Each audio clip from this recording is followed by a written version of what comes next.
I've been getting a lot of questions off of my walleye bobber fishing video about how a slip bobber works, so I thought I would take a moment in a little tidbit to show how to set that up. The slip bobber rig is fairly simple, but you do need to get a couple tools. If you're not able to tie the knot, which I'm not and most people aren't, for the actual slip bobber stop, then you can buy some. Phil actually has these little handy dandy knot deals that are already pre-tied on tubes. You can get them in packages just like this, so you can buy 20, 50, 100 at a time even. And they also come with beads, and I'll show you how that works too. And then I like to use these still bobbers. You can use whatever slip bobber you like. I personally like these for many reasons, but one of the main reasons is it's got this bushing on the very top, and I'm all about not nicking up my line, and this really helps. We're going to start with the line on our rod here and take the tag end, and we're going to take this bobber stop with the tube on it and the knot already tied on the tube. I'm going to take the tag end here, and we're just going to put it right through the tube so that the tube and the knot are on the line. I usually just put it a foot or two up, it doesn't matter how far up. But then what you're going to do is you're going to actually remove the tube from the knot. So I'm going to push the knot, you can see how I've already almost got it off, push the knot off this tube, and we're going to take the tube off completely and just kind of set that aside, throw it in the trash, right? And then what you're going to have is you're going to have this loose knot on your line with these two tag ends. And I'm going to take these two tag ends and I'm going to pull them really snug, pull them really tight. Some people like to actually keep those tag ends on. I like to cut them off. I leave about an 1/8 inch to a 1/4 inch length after I cut them. But what happens is that knot now is on my fishing line and it's snug on the line, and this is how I adjust. This is how I adjust depths from 2 feet to, you know, move it up the line to 4 feet, right? Or even deeper if you're fishing deeper.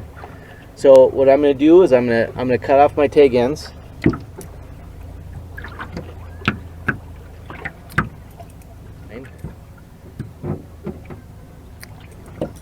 And what I'm left with is this handy dandy knot with 2 short tag ends that's on my line, and again this slides up and down my line. So that is ultimately how you can adjust your slip bobber.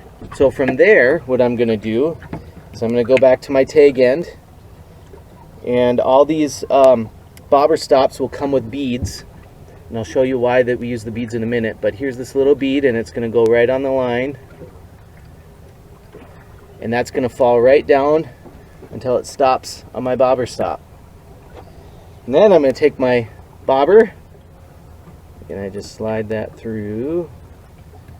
So I've got it through now, and what happens then is this bobber is going to slide down my line until it stops at the bead, which is stopped at the bobber stop.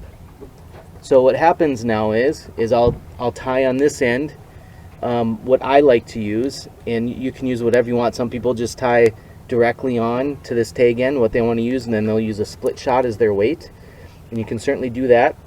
I personally don't like to, because it's another weakness in my line, and I like to avoid the weaknesses in my line. So what I like to do is I like to put on an actual swivel, and on the top end you'll have the bobber, and that'll slide up to my bobber stop right up here, right? And that will be tied to my barrel swivel, and then I have a leader about 18 inches that's tied onto a quick snap, because I like the quick snaps, and then that way I can change hooks quickly if I want to. And in this case I had an old ice fishing hook actually that I was using.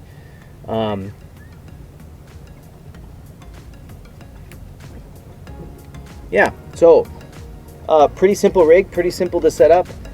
I hope that's helpful for y'all who are hoping to try this out. For me, I use it especially in areas where it's really snaggy, and you know, if you're trying to troll through it, you're getting snagged all the time, and all you do is get frustrated. And if you know the fish are there, this can be a very handy way of fishing for them and getting them, because you can just park right on the spot, a boulder pile or something like that, and get your slip bobber set just right and be 1-2 feet above them. And with the slip bobber, it doesn't matter if the boulder pile is 15 feet deep or 5 feet deep. You can adjust that slip knot to as far as you want on your fishing line to make sure that you're getting the right depth. So go out there and try it, have some fun, and catch some fish. Thanks for watching this little tidbit with me today. Tight lines.